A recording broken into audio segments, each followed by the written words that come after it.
Amerika Tashqi ishlar ministri Antony Blinken Yaponiya va Koreya tashqi ishlar ministrlari bilan ko'rishib, Shimoliy Koreyaning yadro qurollari to'g'risida fikr almashtirdi.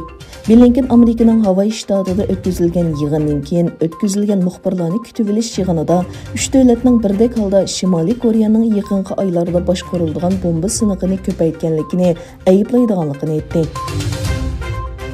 Ma'lum bo'lishicha, tutqundagi doktor Abduxelil Abdurayim ona vatanida xizmat qilish uchun 12 yilgacha o'qigan va xizmat qilgan Yaponiyadan 2010-yili yurtiga qaytgan ekan.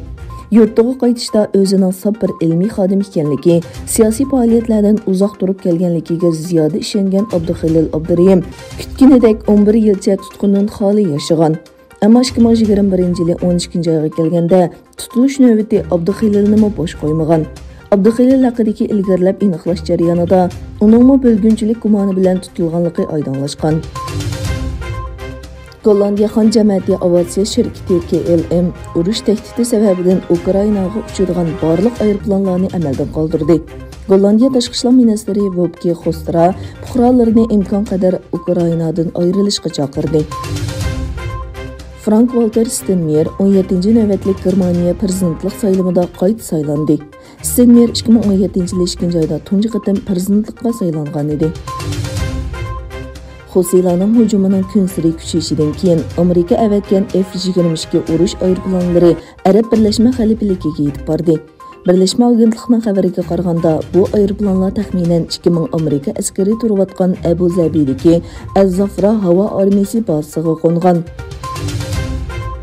Indoneziyaning sharqidagi dengiz sohilida meditasyon, ya'ni mengisini orom oldirish uchun bir yerga jam bo'lgan 10 kishi g'oyat zo'r to'lqinga bo'g'ilib qazo qilgan. Dengiz bo'g'izi vaqt gezitining xabariga qaraganda 23 kishilik bir guruh mengisini tinchlantirish uchun yarim kechadan keyin Indoneziyaning sharqiy Java o'lkasidagi Payangan dengiz sohiliga kelgan bo'lib, kutilmaganda to'lqinga uchirgan.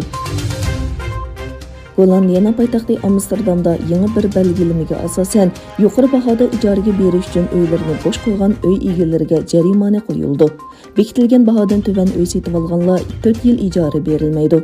Yaqinqi yillardan buyon Amsterdamda uy ijarasi shiddat bilan o'sgan. Egalanishcha, taxminan 1.200.000 nufusi bor bu shaharda oylik uy ijara haqqi o'rta hisob bilan 1500 yevro atrofida.